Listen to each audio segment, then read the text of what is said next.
స్వామి సమర్థనే మరి కూర్చుని అక్కడే అన్ని ఉత్తరాలు రాసినప్పటి వాళ్ళందరూ పిలిచినప్పటికీ కూడా వెళ్లకుండా స్వామి సమర్థయే అతనికి ముఖ్యమని ఎంతో గొప్ప సేవ చేసుకున్నాడు. కాబట్టి స్వామి సమర్థ ముగ్ధుడయ్యాడు. వాళ్ళ తండ్రి మేనమామ ఆ పిల్లవాడిని తీసుకెళ్ళడానికి వచ్చినప్పుడు చెప్పి వెళ్దామని వచ్చినప్పుడు సరే అతని సేవకి ముగ్ధులయ్యారు స్వామివారు. అయ్యి ఏమన్నారట, ఆ పిల్లవాడితో ఏమన్నారంటే, నీకు ఇవ్వడానికి నా దగ్గర ఏమీ లేదు, మరి కావాలనుకుంటే అక్కడ పడి ఉన్నటువంటి ఆ ఎముకలు ఉన్నాయి కుప్ప, ఆ ఎముకల్లో 4 ఎముకలు తీసుకుని పో అని చెప్పారట స్వామి సమర్థ. చూడండి, దత్తాత్రేయ స్వామి వారి గురుచరిత్రలో చెప్పుకున్నాం. ఓ ఎముకలు ఒక దత్తాత్రేయ స్వామిని చూడాలనుకుంటే 3 వ్యక్తులు ఎంత గంభీరంగా ఉంటారు అని చెప్పాం. అందులో ఒక అతను ఎముక తీసుకుని అతని మీద విసురుతాడని కూడా చెప్పాం మనం. ఆ దత్తుని చూడాలనుకునే వచ్చినటువంటి భక్తుల పైన. అంటే దత్తాత్రేయులు వారి యొక్క చర్యలు ఈ విధంగానే చాలా తమాషాగా ఉంటాయి.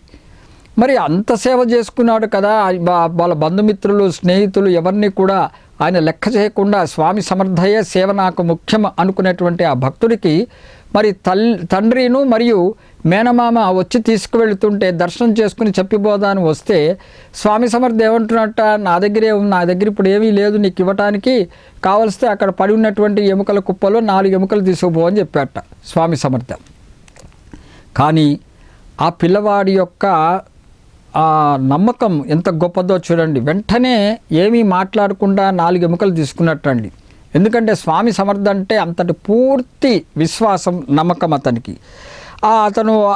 అతని స్వామివారి యొక్క ఆజ్ఞలు శిరసావహించి 4 ఎముకలను తీసుకొని ఒక బట్టలో కట్టుకొని బయలుదేరట ఆ పిల్లవాడు, మార్వాడి పిల్లవాడు. అలాగే అతనితో పాటు తండ్రిను మేనమామ కూడా ఇంటికి వెళ్ళిపోవడం జరిగింది. మరి ఇంటికి వెళ్ళిపోయిన తర్వాత ఆ మూటని మర్నాడు విప్పుదామని ఆ పిల్లవాడు దగ్గరికి వెళ్ళి మూటని పట్టుకొని విప్పుదామనుకుంటే ఆ మూట ఇంకా బరువుగా అనిపించింట. అప్పుడు తెచ్చినప్పుడు ఒక రకంగా ఉంది, మరి ఇంటికి తెచ్చుకున్న తర్వాత అది ఇంకా బరువుగా అనిపించింట. మరి అతను మూట విప్పి చూస్తే ఎముకలు కదా, ఆయన స్వయంగా అక్కడ ఉన్నటువంటి ఎముకల కుప్పల్లోంచి 4 ఎముకలు కదా అతను తెచ్చుకుంది. ఎముకలు తెచ్చుకున్నప్పటికీ కూడా ఆ ఎముకల స్థానంలో బంగారు ముద్ద ఉందిటండి. అతను ఆ మూటలో బంగారు ముద్ద ఉండడం చూసి ఆశ్చర్యపోయారట ఆ కుటుంబీకులంతా కూడా, ఆ మార్వాడి పిల్లవాడితో సహా కూడా. అంటే అతను ధనవంతుడు అయిపోయాడు. వెంటనే పేదల పాలిట సన్నిధి శ్రీ స్వామి సమర్థ అని చెప్పుకున్నాం. అంటే వారి యొక్క అపారమైన కరుణ చేత తన భక్తులకు సమయానికి ధనం సమకూరుస్తారనే విషయం ఇక్కడ గ్రహించాలి. ఎందుకంటే మార్వాడి పిల్లవాడు, ఎదిగే పిల్లవాడు, సంపాదించే పిల్లవాడు మరి అక్కడ ఉండిపోయాడు. ఆ కుటుంబీకులు బాధపడుతున్నారు. తిరిగి తెచ్చుకుందామనుకుని వెళ్ళారు. స్వామి సమర్థ వారి అంతరంగంలో ఉన్నటువంటి విషయాన్ని గ్రహించి తదనుగుణంగా ఆ కుటుంబీకులకు స్వామివారు రక్షణ కల్పించారు, ధనం ఇచ్చే అనే విషయము మనం గ్రహించాలి. అలాగే మరి యొక్క లీల కూడా చూద్దామండి. ఇంకొక బ్రాహ్మణుడు ఉండేవట అక్కలకోట్లో. అతను కూడా స్వామి సమర్థను సేవ చేస్తూ కాలాన్ని గడుపుతూ వచ్చాడు. నిరంతరం కూడా స్వామివారిని సేవ చేసుకుంటూ ఆయన తన కాలాన్ని గడుపుతూ వచ్చాడు. ఒకసారి స్వామి సమర్థ ఏం చేసేవారట, చిన్న పిల్లవాడిలాగా ఎముకలతో ఆడుకుంటున్నట్ట స్వామి సమర్థ. దత్తాత్రేయుల స్వామివారు ఎముకలతో ఆడుకుంటున్నట్ట స్వామి సమర్థ. శ్రీ స్వామి ఆ విధంగా ఆడుకుంటుంటే మరి ఆ బ్రాహ్మణుడు అక్కడ రాగానే ఆ బ్రాహ్మణుడితో స్వామి సమర్థ ఏమన్నారంటే, నీకెన్ని ఎముకలు కావాలో నువ్వు కూడా అవన్నీ తీసుకో అని అన్నట్ట. ఈయన ఆడుకుంటూ మరి ఆ బ్రాహ్మణుడు అక్కడ వచ్చాడు. మరి అతను చూసి ఆడుకుంటున్న స్వామి సమర్థ అతని వైపు చూసి చిలిపిగా, నీకెన్ని ఎముకలు కావాలో నువ్వు కూడా తీసుకుపో అని చెప్పాట స్వామి సమర్థ. మరి ఆ బ్రాహ్మణుడు ఎముకలు ముట్టుకొనుటకు కొంచెం సందేహించాడు. ఎందుకంటే వాళ్ళకి మరి అతను కొద్దిగా నిష్ఠ ఉంటుంది కదండి, సహజమే అది కదా. మరి ఇవన్నీ ఆచారము, నిష్ఠ అవన్నీ ఉంటాయి కాబట్టి ఆ బ్రాహ్మణుడు కొంచెం సంకోచించాడు. స్వామివారు చెప్పినటువంటి విషయాన్ని విని మరి ఎముకలు ముట్టుకునేందుకు కొంచెం సంకోచించాడు. చివరికి మళ్ళీ ఎలాగైతేనేమి స్వామి సమర్థకు సేవ చేసుకుంటున్నాడు కాబట్టి స్వామివారి యొక్క ఆజ్ఞను పాటించాలనే ఉద్దేశంతో ఆ ఎముకలను తీసుకుని వెళ్ళాడు. మరి అలాగే తీసుకున్న తర్వాత అది విప్పి చూస్తే ఇందాక ఎలాగైతే మనం ఆ మార్వాడి పిల్లవాడి గురించి చెప్పుకున్నామో అతని మూటలో కూడా బంగారం ఉందిట, బంగారం కనబడిందిట స్వామి అనుగ్రహము చేత. కాబట్టి అతను కూడా తనకు ఉన్నటువంటి కష్టాలే కానీ, తన కుటుంబంలో ఉన్నటువంటి సమస్యలే కానీ అవన్నీ కూడా దెబ్బకి అన్నీ పోయి చక్కగా ధనవంతుడయ్యాట, ఐశ్వర్యవంతుడయ్యాడు. అంటే పేదల పాలిట సన్నిధి శ్రీ స్వామి సమర్థ అని చెప్పుకునేందుకు ఇది మరొక ఉదాహరణ. అలాగే గోవిందరావు అనే అతను ఒకతనున్నాడండి. అతను బొంబాయిలో ఉండేవాడు. అతడు మరొక బ్రాహ్మణుడితో కలిసి గాన్గాపూర్కి వెళ్ళాట. ఇద్దరు కలిసి, ఆ గోవిందరావు అతని స్నేహితుడు కలిసి, బ్రాహ్మణుడు ఇద్దరు కలిసి గాన్గాపూర్కి వెళ్ళటం జరిగింది. గాన్గాపురంలో అతనికి కలలో శ్రీ గురువు కనిపించి ఆయన అక్కలకోటకు వెళ్ళమని ఆజ్ఞాపించారట. గాన్గాపురంలో అంటే దత్తాత్రేయుల స్వామి వారు కనిపించి మరి ఆ గోవిందరావుకి చెప్పాట, నువ్వు అక్కలకోటకు వెళ్ళు నాయనా అని. అయితే వారిరువురు అక్కలకోటకు వెళ్ళి శ్రీ స్వామి సమర్థని దర్శించుకొని సేవించుకున్నారటండి వాళ్ళిద్దరు కూడా. అప్పుడు వాళ్ళని చూసి స్వామి సమర్థ ఇట్లా అన్నారట, ఊరి చివర మసీదులో ఒక ఫకీరు కుక్కను పెట్టుకుని ఉన్నాడు, మీ ఇద్దరు కూడా వెళ్ళి ఆ ఫకీర్కి భిక్ష పెట్టండి అని చెప్పారట స్వామి సమర్థ. మరి సాక్షాత్తు దత్తాత్రేయుల స్వామి వారే స్వామి సమర్థ అక్కలకోట మహారాజు గారి దగ్గరికి మరి ఈ గోవింద్ రావుని అతని స్నేహితుని పంపించారు గాన్గాపురంలో. వీళ్ళు దర్శనం చేసుకుంటే ఈయన ఏం చేశాడు, స్వామిని సేవించుకుంటున్నారు వాళ్ళు. మరి ఒకరోజు ఏం చేశారంటే స్వామి సమర్థ, ఊరి చివరిలో ఒక ఫకీరు ఉన్నారు, మీరు అతనికి పోయి భిక్ష పెట్టండి అతనికి అని మీరిద్దరు కూడా వెళ్ళి, ఆయన కూర్చున్నాడు అక్కడ, ఆ ఫకీరు మసీదులో కూర్చుని ఉన్నాడు అని చెప్పారట స్వామి సమర్థ. శ్రీ స్వామి సమర్థ యొక్క ఆజ్ఞ ప్రకారం వాళ్ళిద్దరు కూడా మసీదుకు వెళ్ళటం జరిగింది. వెళ్ళి అక్కడ చూస్తే నిజంగానే ఒక ఫకీర్ కూర్చుని ఉన్నాడు. మరి వీరిద్దరిని చూసి ఆ ఫకీర్ ఏమన్నారంటే, మిమ్మల్ని శ్రీ స్వామి సమర్థ పంపినారా అని ప్రశ్నించట. చూడండి, వాళ్ళు ఏం చెప్పకపోయినప్పటికీ కూడా ఆ ఫకీరు వీళ్ళిద్దరిని చూశాట. చూసి మిమ్మల్ని శ్రీ స్వామి సమర్థ ఇక్కడికి పంపించినారా, ఆహారం పెట్టమని చెప్పారా, ఏది నాకు ఇవ్వండి అని ఫకీర్ అడిగట ఆ ఇద్దరిని కూడా. వీళ్ళు ఏం చెప్పకపోయినప్పటికీ కూడా వారిరువురు ఏం చేశారంటే స్వామి ఆజ్ఞ ప్రకారము ఆ ఆహారము ఆ ఫకీర్కి ఇవ్వడం జరిగింది. అక్కడ ఒక కుక్క కూడా ఉంది ఆ ఫకీర్ దగ్గర. ఫకీరు మరి ఆ కుక్క కూడా ఇద్దరు కూడా ఆరగించారు. వాళ్ళిద్దరు తెచ్చినటువంటి ఆహారాన్ని తిన్నారు. అప్పుడు కొంచెము వాళ్ళు తిన్న ఆహారంలో కొద్దిగా పదార్థం మిగిల్చారు ఆ ఫకీర్ అక్కడ, ఆ కంచంలో కొంచెముగా మిగిల్చారు. అయితే ఆ ఇరువురు కూడా ఏం చేశారంటే స్వామి సమర్థ వద్దకు తిరిగి వచ్చేసారు. జరిగిందంతా చెప్పుదాము, ఆ ఆహారం పెట్టాం ఫకీర్కని. మరి స్వామి సమర్థ దగ్గరికి వెళ్ళంగానే వీళ్ళిద్దరూ స్వామి సమర్థ ఏమన్నారంటే ఆ ఫకీరు మిగిల్చినటువంటి ఆహారము తినమని ఆజ్ఞాపించారట ఆ గోవిందరావుకి. కొంచెం మిగిలింది కదా అక్కడ, ఆ మిగిలిన ఆహారంని తినమని చెప్పారట గోవిందరావుకి ఆ శ్రీ స్వామి సమర్థ. కానీ గోవిందరావు దాన్ని తినడానికి సందేహించాడు. ఎందుకంటే ఫకీరు ఆ కుక్క ఇద్దరు కూడా తిన్నారు కదండి, ఆ తిన్న తర్వాత కొద్దిగా మిగిలింది, అది స్వామి సమర్థమో అది తినమని చెప్తున్నారు, అది ఆజ్ఞాపించారు. మరి గోవిందరావు దాన్ని తినడానికి కొంచెం సందేహించాడు, ఎలా తింటామో అనేటువంటి. కానీ అక్కడ తన పక్కన ఉన్నటువంటి స్నేహితుడు ఉన్నాడు కదా, మరి గోవిందరావు అతనితో పాటు తీసుకెళ్ళాడు కదా, ఆ బ్రాహ్మణుడు అతను ఏం చేశాడు, స్వామి సమర్థ యొక్క ఆజ్ఞను శిరసావహించి స్వామివారు ఎలాగైతే చెప్పారో ఆ మిగిలిన శేషం ఆ ఫకీర్ తిన్నటువంటి ఆ కొంచెం ఉన్నటువంటి ఆహారాన్ని వెంటనే నోట్లో పెట్టుకుని తిన్నట్ట ఆ బ్రాహ్మణుడు స్వామివారు చెప్పినట్టుగా. అప్పుడు శ్రీ స్వామి సమర్థ వీరిరువులో ఇద్దరిని చూసి బ్రాహ్మణుని మెచ్చుకున్నట్టండి స్వామి సమర్థ. మెచ్చుకుని ఏం చెప్తాడంటే, నీవు బొంబాయికి వెళ్ళినప్పుడు మరి నీకు 10,000 రూపాయలు నీకు లభిస్తాయి అని అనుగ్రహం ఇచ్చారట.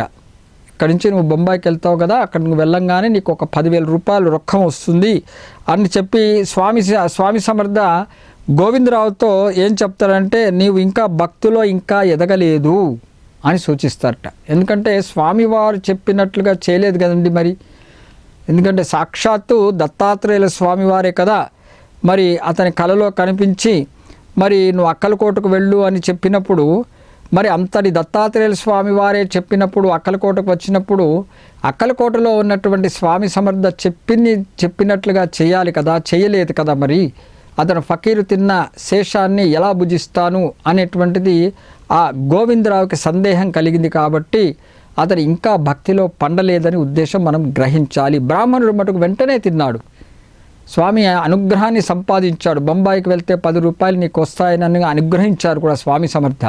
కానీ గోవిందరావు ఆ విధంగా చేయకపోవటం చేత స్వామివారు ఏమన్నారంటే నీవు భక్తిలో ఇంకా ఎదగలేదు, ఇంకా భక్తిలో పండలేదు అని స్వామి సమర్థ సూచించడం జరిగింది. కాబట్టి నువ్వు ఇంకా సేవ చేస్తూ ఉండాలి అనేటువంటి విషయం స్వామి సమర్థ చెప్పారు. అంటే మనము ఆధ్యాత్మిక విషయంలో మనము ఎదగాలంటే ఇలాంటివన్నీ చేస్తూ ఉండాలి. మనం ఏదో ఆధ్యాత్మికంలో ఉన్నాం కదా, నిత్యం మనము యాత్రలకు వెళ్తున్నాం కదా, స్వామిని వస్తున్నాం కదా, మనకు తోచినట్లుగా మనము పాటలు పాడుకుంటున్నాం కదా, లేదా చదువుకుంటున్నాం కదా అనుకుంటే సరిపోదు. స్వామివారు చెప్పినటువంటి అనేకమైనటువంటి విషయాలన్నీ కూడా మనసుకు పట్టించుకోవాలి. ఇలాంటి సేవ చేస్తూ ఉండాలి. సేవ చేస్తుంటేనే కదా ఇలాంటి మనకి అహంకారము, అభిమానము ఇవన్నీ తొలగిపోతాయి. లేకపోతే అతను తిన్నది నేను తినాలా అన్నట్టుగా ఒక సందేహం ఇప్పుడు ఏ విధంగా అయితే గోవిందరావుకు వస్తుందో ఇలాంటివన్నీ మనకి జీవితంలో ఎదురవుతూ ఉంటాయి. మనము వెంటనే వాటిని అనుసరించలేము, చెయ్యాలనేటి మన మనసు పరిగెత్తదు. ఎందుకంటే మనం ఇంకా ఆధ్యాత్మికంలో ఎదగలేదనే విషయం మనం గ్రహించాలి. కాబట్టి ఇలాంటి అడ్డులు వస్తూ ఉంటాయి.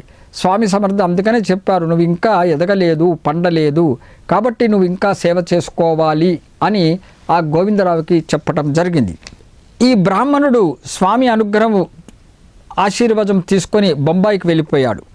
వెళ్ళంగానే అక్కడ ఒక ధనవంతుడు మరణించటండి. అతని భార్య మటుకు తన మనసులో ఏమనుకుందంటే, ఎవరైతే మొట్టమొదట బ్రాహ్మణుడు తన ఇంటి ముంగిట కనిపిస్తాడో అతనికి 10,000 రూపాయలు ఇద్దామని అనుకుంటుంటా. తన భర్త పోయాడు కదా, మరి పోయినప్పుడు ఆమె ఆ విధంగా అనుకుంది, మంచిది ఈ విధంగా అనుకుని ఒక బ్రాహ్మణుడు మరి ఇట్లాంటివి చేస్తూ ఉంటే పోయిన వాళ్ళకి పాపం శాంతి అలా కలుగుతూ ఉంటుంది కదా, అలాంటి భావనలతో అనుకుందో ఆ తల్లి తెలియదు. కానీ మనకి 10,000 రూపాయలు ఇద్దాం అనుకుంటుంది. పాపం ఒక బ్రాహ్మణుడు కదా, బ్రాహ్మణుడికి ఇస్తే మంచిది కదా అనే ఉద్దేశంతో ఎవరైతే మొట్టమొదట బ్రాహ్మణుడు కనబడతాడో ఆయనకు 10,000 రూపాయలు ఇద్దామనుకుని ఆ ధనవంతుడి భార్య అనుకుంటుంట.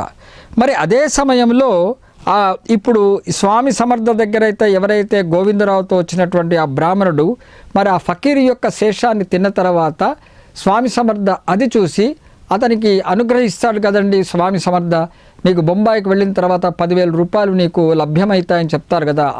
ఆ అనుగ్రహం తీసుకుని ఇక్కడికి రాగానే ఈ ధనవంతుడి ఇంటికి ముందు నుంచి వెళ్తుంటే ఆ ధనవంతుడి భార్యకి కనబడతాడు ఈ బ్రాహ్మణుడు. కనిపించగానే వెంటనే ఆ తల్లి 10,000 రూపాయలు తను అనుకున్నట్లుగా మనసులో అనుకున్నట్లుగా అనుకుంది. వెంటనే ఆ 10,000 రూపాయలు తీసుకుని ఆ బ్రాహ్మణుడికి ఇచ్చిందండి.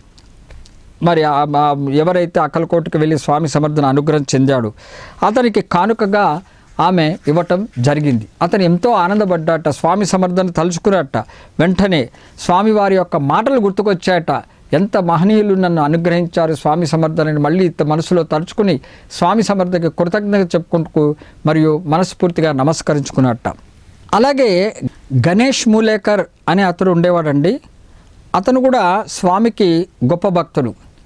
ఇతడు శ్రీ స్వామి సమర్థ చరితమును మరాఠీలో రాసినటువంటి మహానుభావుడు. అంటే స్వామి సమర్థ అంటే ఎంత ఇష్టమో అనేటువంటి విషయము మనం గ్రహించవచ్చు. ఇతను కలెక్టర్ ఆఫీసులో పనిచేస్తూ ఉండేవాడు. అయితే పాపం ఇతనికి ఒక చిన్న లోపం ఉందండి. ఏంటంటే పాపం అతనికి చేతి రాత సరిగ్గా ఉండేది కాదు. అతని చేతి రాత సరిగ్గా లేకపోవటము చేత ఆ కలెక్టర్ ఆఫీసులో అతను చేసినటువంటి ఉద్యోగం కూడా చివరికి పోయింది, తీసివేశారు అతన్ని. ఎందుకంటే సరిగ్గా అర్థం కాకపోవటం చేత పాపం అతను బాధపడ్డాడు మొదట. కానీ స్వామి సమర్థని అతను నిత్యం పూజించుకోవడం చేత స్వామి సమర్థయే మరి అతనికి రక్ష అనుకునే భావనతో స్వామి సమర్థను సేవించుకుంటూ స్వామి సమర్థకి ప్రసాదం కూడా నివేదన చేస్తూ ఉండేవాడు. ఇలా కొన్ని రోజులు గడిచింది.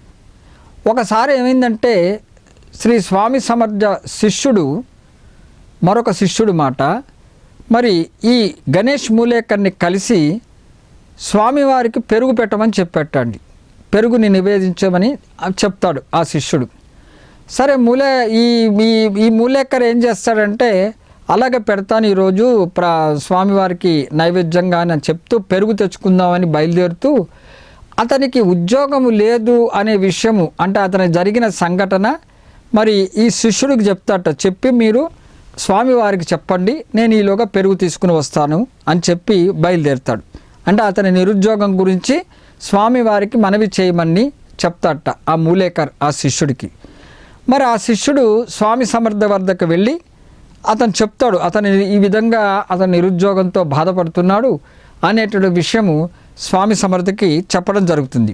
అప్పుడు స్వామి సమర్థ ఏమంటారంటే, అతనికి ఇంకొక ఉద్యోగం తప్పకుండా దొరుకుతుంది అని చెప్తాడు.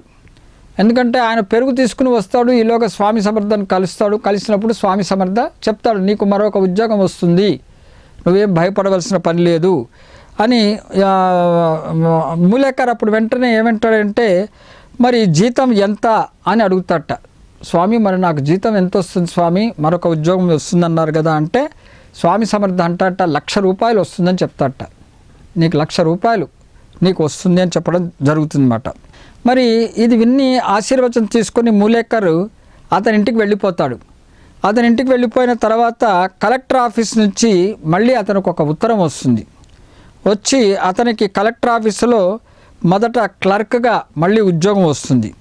వచ్చి అతని ఉద్యోగంలో అభివృద్ధి పొంది చివరికి అసిస్టెంట్ కలెక్టర్ అవుతాడండి. అతను అసిస్టెంట్ కలెక్టర్ అయ్యి స్వామివారు చెప్పినట్లుగా ఎంతో ధనాన్ని సంపాదించుకుంటాడు. స్వామి అనుగ్రహాన్ని పొంది ఆ విధంగా అతను మళ్ళీ స్వామివారి యొక్క కృపా కటాక్షము చేత అతను ఎంతో ధనాన్ని కూడా మళ్ళీ సంపాదించుకుంటాడు. కాబట్టి శ్రీ స్వామి సమర్థ పేదల పాలిట పెన్నిది అనే దానికి మళ్ళీ రుజువైందనే విషయము మనము గ్రహించాలి. ఇప్పుడు ముగ్గురు గురించి మనం చెప్పుకుందామండి. వాళ్ళు ఎవరంటే, అక్కలకోట సంస్థానపు రాజు మాలోజీరావు భోంస్లే, ఇతనికి సంతానం ఎలా కలిగింది. అలాగే రెండవది సాంగ్లీ సంస్థాన రాజైనటువంటి తాత్యా సాహెబ్ పట్వర్ధన్, అతని యొక్క అహంకారము ఎలా స్వామివారు దించారు. అలాగే బరోడా బాబాసాహెబ్ సంస్థానంలో ఘోర్ పడేకు సంతానం ఎలా కలిగింది అనేటువంటి విషయాల గురించి ఇప్పుడు మనము తెలుసుకుందాం. మొట్టమొదట అక్కలకోట సంస్థానపు రాజు అయినటువంటి మాలోజీరావు భోంస్లే, అతను గురించి ఇప్పుడు మనం తెలుసుకుందాం. మనం ఈయన గురించి ముందు తెలుసుకున్నామండి. ఈ రాజుగారు తన జన్మదిన సందర్భంగా ఎంతో ఆర్భాటంగా ఆడంబరంతో మరి ఎంతో ఒంటి మీద నగలు అవన్నీ వేసుకొని రత్న కిరీటం పెట్టుకొని పల్లకీలతో రాణులతో ఏనుగులతో గుర్రాలతో స్వామి సమర్థ దగ్గరకు వచ్చినప్పుడు తన యొక్క ఆడంబరం ప్రదర్శించుకుందామని స్వామి సమర్థ దగ్గరకు వచ్చి నమస్కరించుకుందామని దగ్గరికి రాగానే స్వామి సమర్థ అతని చెంప పైన గట్టిగా కొడతాడు. ఆ దెబ్బతో అతని శిరస్సు మీద ఉన్నటువంటి రత్నకిరీటం ఎక్కడో పోయి పడిందనే విషయం కూడా చెప్పుకున్నాం మనం ఇదివరకు. అది మరి అప్పటి నుండి ఆ రాజు స్వామి సమర్థను దర్శించినప్పుడల్లా కూడా అతను చాలా జాగ్రత్తగా ఉంటూ ఉండేవాడు. ఎందుకంటే ఒకసారి అతనికి అనుభవం అయింది స్వామి సమర్థతో, కాబట్టి చాలా జాగ్రత్తగా ప్రవర్తిస్తూ వచ్చాట అతను. అయితే పాపం అతనికి ఆ భోంస్లేకి సంతానం లేదు ఆ రాజుగారికి. మరి ఒకసారి ఏం చేస్తారంటే, ఆ రాజుగారు రాణితో సహా అంటే దంపతులు ఇద్దరు కూడా వచ్చి స్వామి సమర్థకి శరణు వేడి వారి మనసులో ఉన్నటువంటి కోరికను వాళ్ళు వెల్లడి చేసుకుంటారు. అప్పుడు స్వామి సమర్థ ఆ దంపతులని ఆశీర్వదిస్తాడు, మీకు సంతానం కలుగుతుంది అని ఆశీర్వదించడం జరుగుతుంది.